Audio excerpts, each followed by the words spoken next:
લક્ષ્ય ન્યૂઝ, એક નજર, એક લક્ષ્ય. લુપ્ત થતી ટાંગલિયા કળાની સરકારની મદદથી મળ્યું નવજીવન. સુરેન્દ્રનગરના દેદાદરા ગામના વતની લીલાબેન રાઠોડ અને તેમનો પરિવાર ટાંગલિયા વણાટના ડ્રેસ, સાડી, દુપટ્ટા, કુર્તા, બેડશીટ બનાવીને મેળવી રહ્યા છે રોજગારી.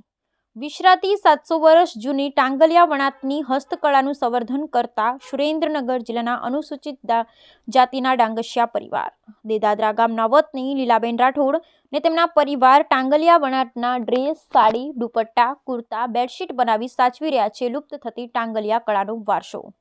વડોદરા, સુરત, અમદાવાદ, બેંગ્લોર, હૈદરાબાદ, દિલ્હી જેવા શહેરોમાં યોજાતા હસ્તકળા મેળાઓના પરિણામે આજે ટાંગલિયા ઉત્પાદનોની આંતરરાષ્ટ્રીય સ્તરે માંગ. ગામની કળાપ્રેમી બહેનોને સાથે જોડી શ્રદ્ધા મહિલા મંડળ નામે સખી મંડળનું રચના કરી વાર્ષિક ₹20 લાખનું વેચાણ કરી સખી મંડળની તમામ બહેનો આત્મનિર્ભર બની પરિવારને કરી રહી છે આર્થિક મદદ. કેન્દ્ર અને રાજ્ય સરકારના દીર્ઘદ્રષ્ટિ ભર્યા આયોજનના પરિણામે આજે મૃતપાય ટાંગલિયા કળા જીવંત બની ટકી રહી છે.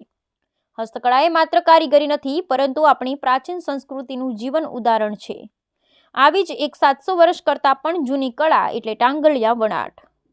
સુરેન્દ્રનગર જિલ્લાના વઢવાણ તાલુકાના દેદાદરા ગામના વતની લીલાબેન રાઠોડ અને તેમનો પરિવાર ટાંગલિયા વણાટના ડ્રેસ, સાડી, દુપટ્ટા, કુર્તા, બેડશીટ બનાવી લુપ્ત થતી આ ટાંગલિયા કળાનો વારસો સાચવી રહ્યા છે. ગામની કળાપ્રેમી બહેનોની સાથે જોડી લીલાબેન શ્રદ્ધા મહિલા મંડળ નામે સખી મંડળની રચના કરી છે. આ મંડળમાં લીલાબેન પ્રમુખ તરીકેની ભૂમિકા ભજવી રહ્યા છે. મંડળ સાથે જોડાયેલી તમામ બહેનો સાથે અન્યને પણ જોડી આ કળાને જીવંત રાખવાના અવિરત પ્રયાસ કરી રહ્યા છે. લીલાબેન વડોદરા, સુરત, અમદાવાદ, બેંગ્લોર, હૈદરાબાદ, દિલ્હી જેવા મોટા શહેરોમાં યોજાતા હસ્તકળા મેળામાં ભાગ લઈ પોતાના ઉત્પાદનોને આંતરરાષ્ટ્રીય સ્તરે ખ્યાતિ અપાવી ચૂક્યા છે. રાજ્યની આંગળીના વેઢે ગણી શકાય તેવી હાથવણાટ કળાઓમાં સુરેન્દ્રનગરની ટાંગલિયા વણાટ કળા આગવું સ્થાન ધરાવે છે. સમયાંતરે સરકાર તરફથી તાલીમનું આયોજન કરવામાં આવે છે. આ ઉપરાંત પહેલા વેચાણ ક્યાં કરવું તે જ મોટો પ્રશ્ન હતો, પરંતુ હવે સરકાર દ્વારા યોજાતા પ્રદર્શન સહ વેચાણ મેળાઓમાં ભાગ લેવાની તકો સાથે વેચાણ માટેનું સરસ પ્લેટફોર્મ પણ મળી રહે છે. સરકાર તરફથી યોજાતા પ્રદર્શન સહ વેચાણ મેળાઓમાં વેચાઈ જાય છે. હાલમાં લીલાબેન વાર્ષિક ₹20 લાખથી વધુ વેચાણ કરી પોતાની સાથે સખી મંડળના તમામ બહેનોને આત્મનિર્ભર બની પરિવારને આર્થિક મદદરૂપ બની રહ્યા છે. સુરેન્દ્રનગર જિલ્લાના વઢવાણ તાલુકાના દેદાદરા ગામના ડાંગસિયા પરિવાર દ્વારા આ હસ્તકળાનું સંવર્ધન કરવામાં આવી રહ્યું છે. આ કળાને જીવંત રાખવામાં તેઓ મહત્વની ભૂમિકા ભજવી રહ્યા છે.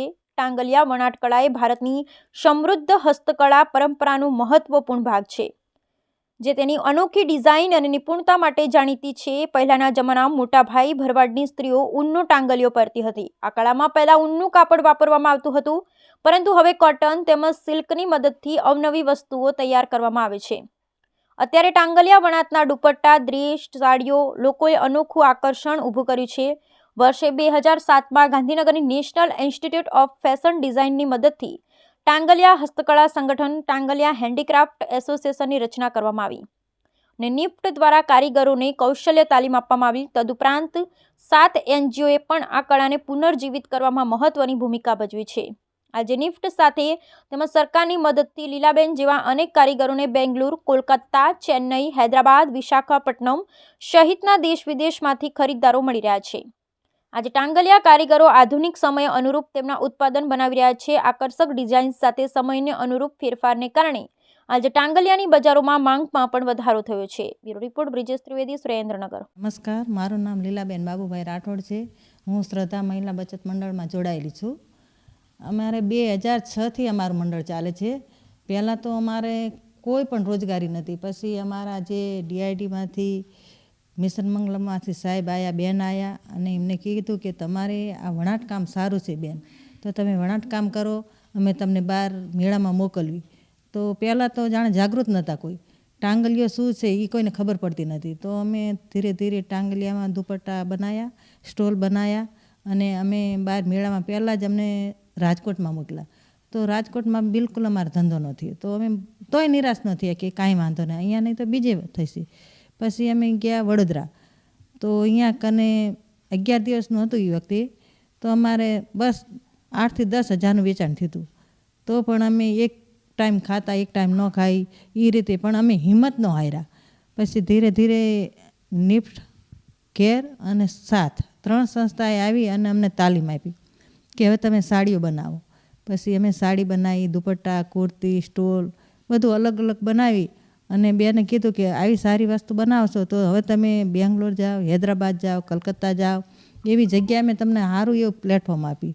પછી જ્યારે ગાંધીનગરથી ફોન આવે મિશન મંગલમમાં એટલે તરત જ અમને ફોન આવે અહીંયા કે બેન તમારે જવું હોય તો અમે ફોર્મ ભરી દઈએ. તો સારી સારી જગ્યાએ અમને અહીંયાથી અમારા જે સોનલબેન છે, પહેલાં તો ત્રિવેદી સાહેબ હતા, અત્યારે સોનલબેન આવે છે, મિલાપ સાહેબ, બધા પણ અમને હેલ્પ બહુ સારી કરે છે.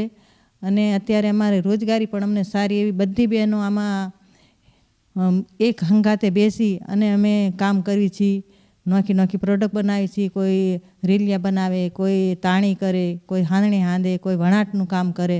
અમને સારું એવું આમાં પ્રોત્સાહન મળી રહ્યું છે. આમાં વાર્ષિક આવક તો 20 થી 25 લાખની છે સર. ટાંગલિયા સાડી બનાવવામાં જેવું કામ મહિનો થાય, 20 દિવસ થાય, 3 મહિના સુધીનું કામ આમાં આવે. અને કુર્તી બનાવવામાં 2 દિવસ 3 દિવસ થાય સર. હા સર, અમને પહેલાં 50,000ની લોન મળી હતી, પછી અમને 2 લાખની લોન આપી અને મેં ભરપાઈ કરી દઈએ છીએ. જેવું અમારે મટીરિયલ લાવવું હોય એટલે અમે મટીરિયલ લાવી અંદર અને પછી જેટલું અમારે વેચાણ થાય એટલે તરત જ અમે દર મહિને હપ્તો ભરીએ છીએ સર. સ્ટાર્ટ કર્યા. મારું નામ રાઠોડ મનીષાબેન બળદેવભાઈ છે. હું એક ટાંગલિયા વીવર છું. અમારી જે ટાંગલિયા કળા છે એ લુપ્ત થઈ રહી હતી. આ અમારી કળા 700 વર્ષ જૂની છે, વંશ પરંપરાગત ચાલી આવતી કળા છે અમારી. અને આ કળા જે છે એ એમાં અમે પહેલાં છે ને ઊનમાં ખાલી નીચેનું જે ભરવાડની મહિલા પહેરે ને ટાંગલીઓ કહેવાય એ અમે બનાવતા હતા. અને એ ખાલી ભરવાડ કોમ્યુનિટી એટલે કે ભરવાડ સમાજ પૂરતું જ મર્યાદિત હતું. અને